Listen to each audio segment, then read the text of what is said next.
አሜን። ታዲያ ይበጀናል እንዲህ አለ በኢየሱስ ክርስቶስ ስም በኢትዮጵያ ውስጥ ያለ የመናፍስት ኃይል ይቀልጣል። የሰራዊት ጌታ እግዚአብሔር ጉዳይ አለው።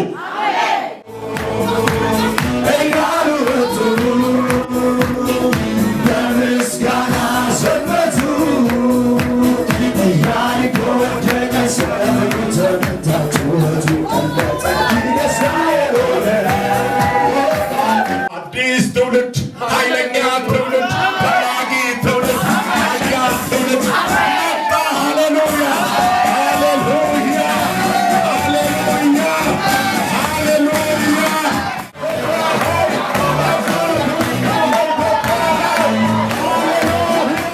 ያነቃቃኝ አምላኬ መንፈስ ሊዳስሰኝ በኔ ላይ መጣ።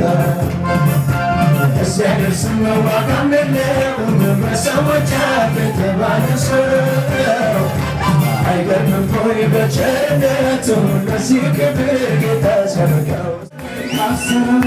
ቀስተኞች ያስቸገሩት ዲያቆስ እጁን ቢቃወሙት የያዕቆብ አምላክ እንዳበረታው ተነግሯል። ገና እንወርሳለን ገና እግዚአብሔር ባርኮን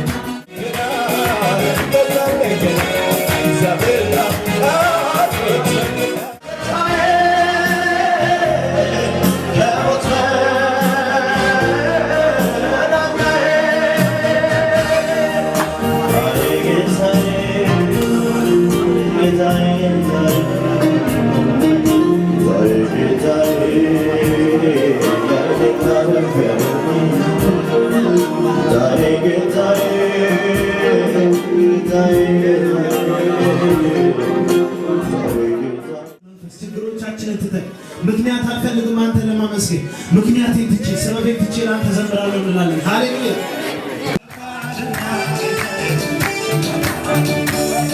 በእንጀራና በውሃ ብቻ መች ይኖራል በዚች ምድር ላይ የኔስ ልብ ነው ራሱ ኢየሱስን ሲያይ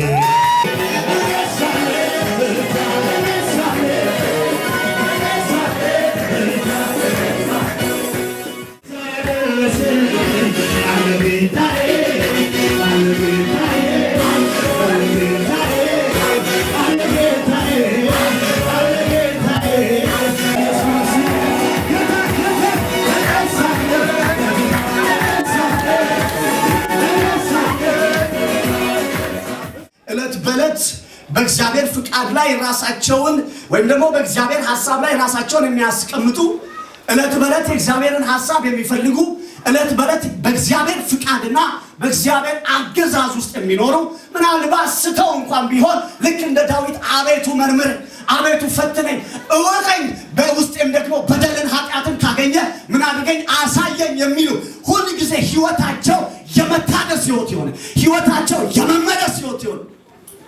እነዚህ ለኔ በእርግጥ አምላኪዎች ናቸው። ሁለቱ ምንድናቸው? ንገሩኝ። ስልኮች። ዛሬ ደስ የሚላችሁ ነገር አይደለም የምነግራችሁ። ከመልክ ጀምሮ ልዩነት አላቸው። ከሳይዝ ጀምሮ ልዩነት አላቸው። ከዋጋ ጀምሮ ልዩነት አላቸው።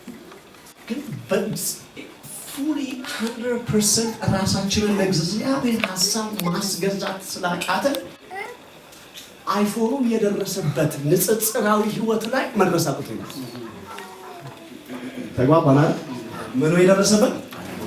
ዛሬ ማካፈላችሁ ሐሳብ ከአንደኛ ሳሙኤል ምዕራፍ 15 ላይ ያለ ሐሳብ ነው። በአምልኮ ህይወት በምትንቀሳቀሱበት ጊዜ ቅድም እንደተናገርኩት 100% ወይም ፉሊ ይሄ ማንነታችሁን ለማን እያስገዛችሁ ነው ያላችሁት? ለእግዚአብሔር እያስገዛችሁ ነው። ልክ ስታመልኩት በህይወታችሁ በኑሯችሁ በነገራችሁ እግዚአብሔርን ማምለክ ስትጀምሩ እንዲህ እያላችሁ ነው፣ እኔ ላንተ እየተገዛው ነው፣ እማካብደው ነገር የለኝም፣ ፍጹም ታዛዥ ነኝ፣ አንተ ደግሞ በእኔ ላይ ምን ነህ? መሪዬ ነህ፣ አንተ ደግሞ በእኔ ላይ ምንድን ነህ? ገዢ ነህ እያላችሁ ይዘምሩልሃል ስለጎደለ አይደለም እኔ የምጨምረው ስላነሰም አይደለም ስላነሰም አይደለም እኔ የማበዛ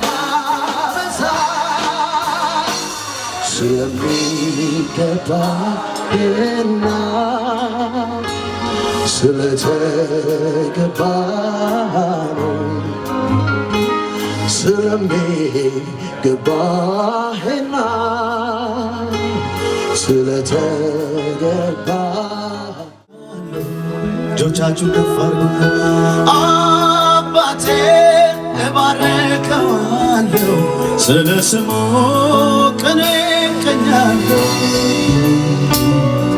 ዘምሬ ስለማልጨርሰው ድንቅ ፍቅሩ ሁሌ አወራለሁ። ሃሌሉያ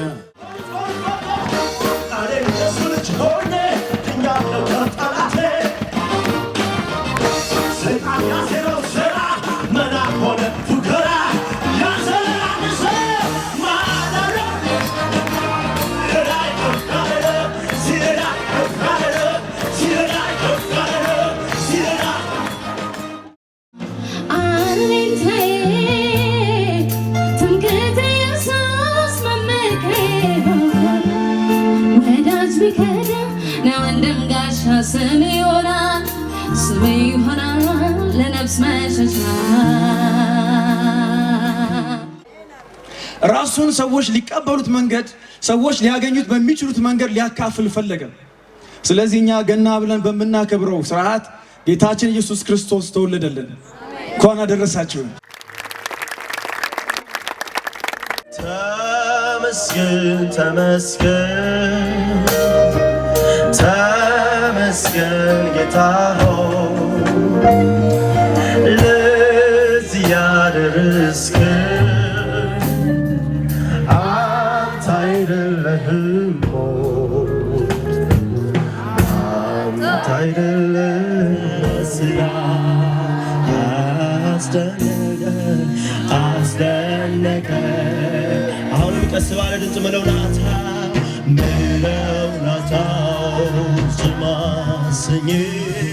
ስማሰኝ ያንተ ስራ አስደነቀኝ አስደነቀኝ